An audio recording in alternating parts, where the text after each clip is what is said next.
ठीक है। अब जैसे मैं एक एग्जांपल लेके दिखाता हूँ, जैसे ये तुम ए मैट्रिक्स देखो, ठीक है।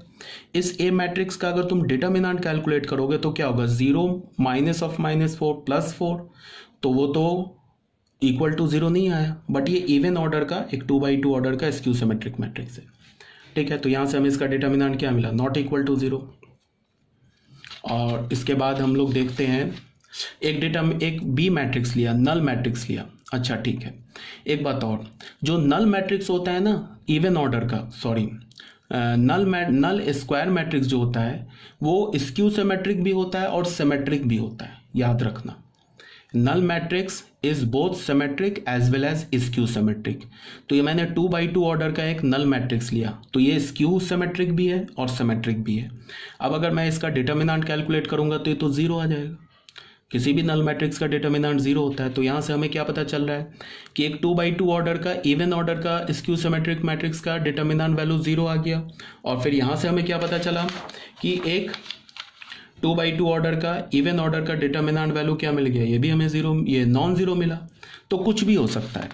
इसका क्या मतलब है कि हम इवन ऑर्डर के स्क्यू सिमेट्रिक मैट्रिक्स के डिटर्मिनेंट पर कोई कमेंट नहीं करेंगे। It can be 0, it can not be 0, but odd order का जो स्क्यू सिमेट्रिक मैट्रिक्स होगा उसका डिटर्मिनेंट हमेशा 0 होगा, ठीक है। इसी बात को मैंने एक छोटा सा स्टार बना के लिख दिया, null square matrix is both symmetric as well as skew symmetric matrix, ठीक है। तो ये हमारा फर्स्ट पॉइंट हो गया, याद रखना। अब आ जाते हैं सेकेंड पॉइंट पर, सेकेंड नोट पर। सेकेंड नोट में क्या बोल रहा है, if A is a square matrix of order n, अगर हमारे पास ए एक स्क्वायर मैट्रिक्स है n ऑर्डर का, तो पहले क्या बोल रहा है ए पॉइंट में, a plus A transpose will be a symmetric matrix, a minus A transpose will be A skew symmetric matrix. ये क्या बोल दिया इस नोट में, इस नोट में ये बोला, जैसे देखो इस नोट में क्या बोला, इस नोट में बोला कि हमारे पास ए जो है एक स्क्वायर मैट्रिक्स है। ये क्या हमारे पास एक स्क्वायर मैट्रिक्स है, ये एक स्क्वायर मैट्रिक्स है ऑफ ऑर्डर n ऑर्डर का स्क्वायर मैट्रिक्स है, ऑर्डर n।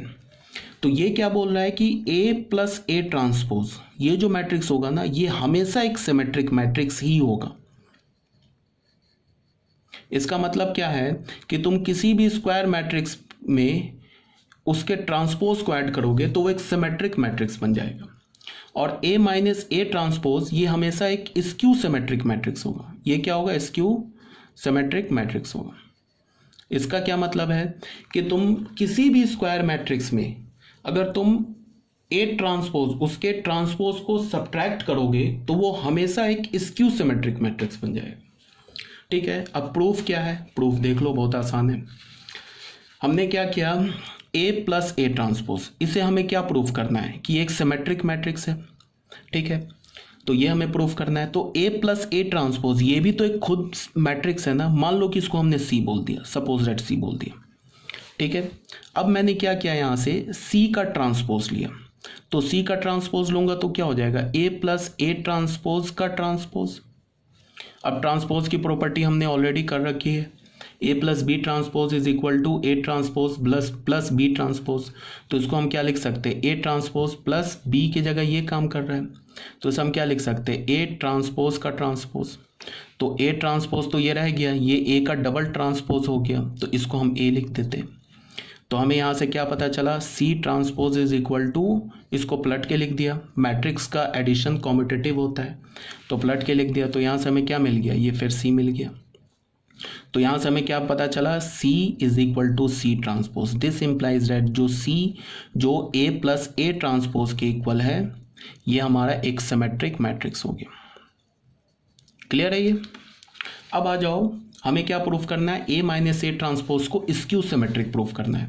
तो मान लो कि हमने D बोल दिया, A माइनस ए ट्रांसपोज को, इस मैट्रिक्स को हमने D बोल दिया, तो D ट्रांसपोज क्या होगा, ए माइनस ए ट्रांसपोज का ट्रांसपोज, फिर इसको लिखा A transpose minus A transpose transpose, ये हो गया ए ट्रांसपोज माइनस ए। इससे मैंने माइनस कॉमन ले लिया, तो ये हो गया ए माइनस ए ट्रांसपोज। ये क्या हो गया, फिर हमारा डी हो गया, तो माइनस डी हो गया। तो हमें क्या मिला, D transpose is equal to minus D. तो यहाँ से हमें क्या पता चला, D is equal to minus D transpose. तो यहाँ से हमें क्या पता चला कि डी इज इक्वल टू जो हमारा ए माइनस ए ट्रांसपोज है, ये एक स्क्यू सिमेट्रिक मैट्रिक्स होगा। यही प्रूफ करना है, ठीक है ना।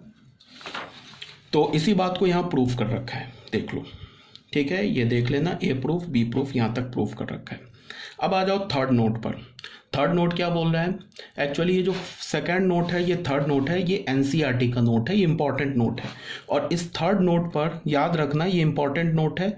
बोर्ड जो एग्जामिनेशन होता है ना, जेके बोर्ड का एग्जाम या सीबीएसई बोर्ड का एग्जाम, इसमें ये थर्ड नोट पर बेस्ड एक क्वेश्चन वो अक्सर पूछते हैं, ठीक है। जनरली हर साल एक क्वेश्चन रहेगा, चाहे वो शॉर्ट में हो लॉन्ग में हो, एक क्वेश्चन पूछ देते हैं। तो ये हमारे लिए बोर्ड के पॉइंट ऑफ व्यू से इंपॉर्टेंट है थर्ड नोट।